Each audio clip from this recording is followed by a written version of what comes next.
All right, let's welcome Keith back up.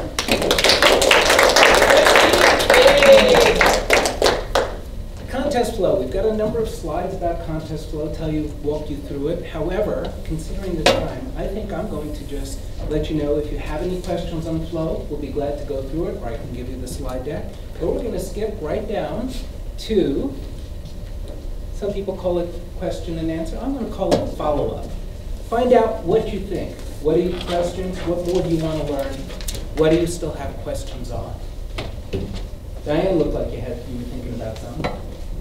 Contest, are you all ready to take part? What are you doing for the contest season? So far, food. Food, all right. There we go. That's the way to I do just it. talked her up a bunch, so she can't steer away from that. With clubs, it's sometimes hard to get people involved. And one of the ways I got a few extra members of one of my clubs involved is by saying, we need our club to show up in the audience at a contest. Who's got that time free? Okay, great. Everybody who just took part in this meeting, those who gave speeches, that counts as an international speech because you go more than 6 speeches in. Everybody who did table topics, you already know what you're doing. Those people who can show up, how many are willing to be in the contest? We need this club represented. Because if our club's not represented, we're not taking part, we're not growing, we're not pushing our people, and we're also giving the other clubs an easy out. I've seen contests where one person shows up, and they don't have to really try if they don't want. All they would have to do is say, hi everybody. Green light, thanks very much, give me the trophy. Boom, they got a trophy. You want to give them that? No, they have to work for it. There we go. Now, everybody I've ever seen has always taken part. They've always done good, but they may not have done quite as good as they really would have done, and they're not going to do as well at the next level if they're not really challenged. And that's what it is, it's a challenge. It's not about how good everyone is, whether or not you win every time. It's how well you do in the contest for yourself and taking part and showing the other peoples that you're taking part and growing through it and making sure everybody else knows that they have to work hard if they want to grow too. And that's why we have the contest, because it's a new way to grow. You join Toastmasters to speak outside of Toastmasters. And the contest is your first chance to speak outside of that comfy club zone. It's the first chance to speak outside your club, but it's still Toastmasters. If you come up in a contest and you bomb, you still competed, you still taken part, it's still Toastmasters. You're not going to get fired from your job, you're not going to lose a promotion, you're going to learn. And learning is a success.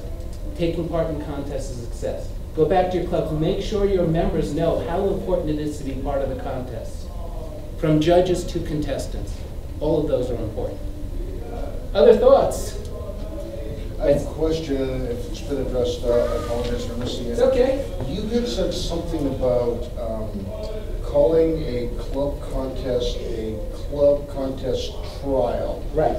I didn't quite get that. Could you clarify that for me? Absolutely. A trial or a mock contest is the wording we use when we have people take part as if it was working a practice contest, as if we were having the contest, but the results are not final. The results are a trial to see how you would do as if it were in a contest, and use those results to help the nomination process, to help the selection process. Therefore, it is an informational trial contest, a mock contest. That way you're going through the steps. You give everybody a chance to see the judging forms, take part in the judging. You get your contestants up there knowing that this isn't as solid. If they go over time, they go under time. They're not immediately disqualified. This way you get more people interested in trying, learning, taking part in the contest. And then you can use that as your selection criteria for who can go on to area. And if you need to, you make it a more official contest the next time in case anybody says, well, that doesn't seem fair. You could say, well, fine, we're going to make it an official contest at the next meeting. Or call a special meeting. Can't show up, then you're disqualified. Boom. I was really glad because our club did that, and it was my first speech when I did my humorous speech. So I had never even been in Toastmaster, I never did a contest. And so I was glad the week before we did the club contest, they set everything up as if it was a contest. And we could pause for questions, and we had good feedback, and that way I had some idea at least what was going to happen. Otherwise I could have been easily thrown out. If you chaired a trial mock speech contest. Do you think that that would qualify as being a chairman for a speech event for Project 8? I would absolutely say so, because you're doing all the work, and you might even be doing a little extra work, because you have to make sure you're informing people at a higher level. You're letting your entire club know. So you're giving almost an education session at the same time as running the contest. Question? On that note, I've told my chairs to recruit a chief judge so they can fill in for 6 and so there's county leader. And then like the timers, use that for the competent leader and stuff like that too. Fantastic, yeah, absolutely. Get that credit and that competent leader, especially while we still have it. The pathways changes things up a little bit, and you don't get as many explanations as you do in the competent leader. I think Pathways is an amazing program, and we're really looking forward to it. But the competent leader also, if it's used properly, can be so powerful. The main reason why they need to change it up is that, as a rule of thumb, percentage-wise, we don't use it as well as we could. Make sure you're looking at it, getting that feedback, bring it to all your meetings, ask for that evaluation every time. Other thoughts, questions? I'm sorry. Yes. You had talked to everybody about the chief judge qualification. Could you Right. explain that to everybody? Chief judge is not the same qualification as a judge. We don't immediately exclude somebody as a chief judge from whether or not they're in the same area or the same club for being the chief judge, because they do not fill out a ballot. Now, there is a question, could they still be biased if there was a decision to make, such as a protest? Absolutely. Therefore, as a chief judge, as a ballot counter, make sure that you have other people with you, oversight. Therefore, there can be no question that there was oversight. There's no question that you were showing bias that nobody else could have called you on. Bring in your district leader, your Southern Division director, your other ballot counters. There was a point where I was in a contest, I was a contestant in another area, and I was asked to be the ballot counter. I said, no, you have to have at least 2 other people come out with me, so there's no question of bias. Chief judge, just make sure there's somebody else. The ballot counters are part of your check and balance. Have your contest chair with you as a check and balance. Have a district leader with you as a check and balance. If there's any question, you know that you've got other people there who are going to give you feedback and make sure there's no question of bias.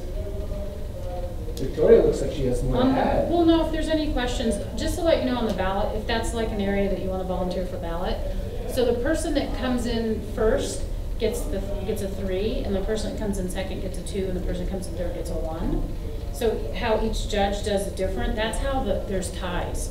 Because one person might get 3 with one person and a 2 and then a 3, and then the next person might get a 2 and a 3 and a 3. You know what I mean? So that's how those ties happen. So the ballot counters are very important also, because you have to make sure. It's a little crazy because the one doesn't get a 1, the one gets a 3, because they want to get the most points. So it's an important position, because one will tally and put all the forms, the other one checks it, and then one will do the math, and the other one will check the math. So there's no role that is not important. So how many here feel like they really want to volunteer to be a judge, like after hearing this? Good. Well, you're going to be a chief judge, right? No. I've already sold. Or at least another role, right, in the contest area, because it's just a really great way to give back. And Keith's talking about, you're speaking, and I'm all about the leadership stuff. So when I look at this room, these are my future leaders. That's how I look at it. Yes? Victoria, I was somewhat confused about, if you sign up then to be a judge at a competition, what commitment are you signing up if you judged? Is it just that day and then you're Yes. done? Yes. So it's not like you're expected to No. move on or anything No. else? Or We would be in a love you to pool move or- on to maybe another division. Mhm. What Take it a does, trip, the one but- thing it does do is it opens up the ability to move on. Mhm. Therefore, even if it's 6 months, a year later, if you were asked to be a division, district level judge, you've now put in that time. Mhm. If you're going to be a chief judge, you know you've got a little bit more experience to that role. Do you have to judge at a lower level contest before you're allowed to judge at a higher level contest? There, in the contest rulebook, it does suggest that. It highly suggested, just so you could feel comfortable. How many But guess times? what, the ballot forms are all the same. Just one time at a lower Yeah. level, then you'd be available. Right. Because the forms are exactly the same. They don't change just because the level of competition goes up higher. All right. So before we leave, one thing. I want to take a picture of all of this by this wall really quick so we can post it on Facebook. Right before we leave. And also, we just want to let you know, encourage you guys to come and visit our advanced club. Asta joined, and I went to Pikes Peak a couple times, met her. She's got an adorable little mini me sitting over there. And that's how I kind of got to know her and everything. And we're just starting our friendship off again. We have a couple things in common. You never know what you have in common with people outside of Toastmasters. But it's really great to find somebody, right, that you can kind of relate to, that understands you and can help you out and do the things that you want to do. I'm just incredibly honored that I get to do this job because it's so much fun. It's hours. And a lot of people that are outside of Toastmasters are like, how much do you get paid for doing this? And then the other question is, how much time do you put into that?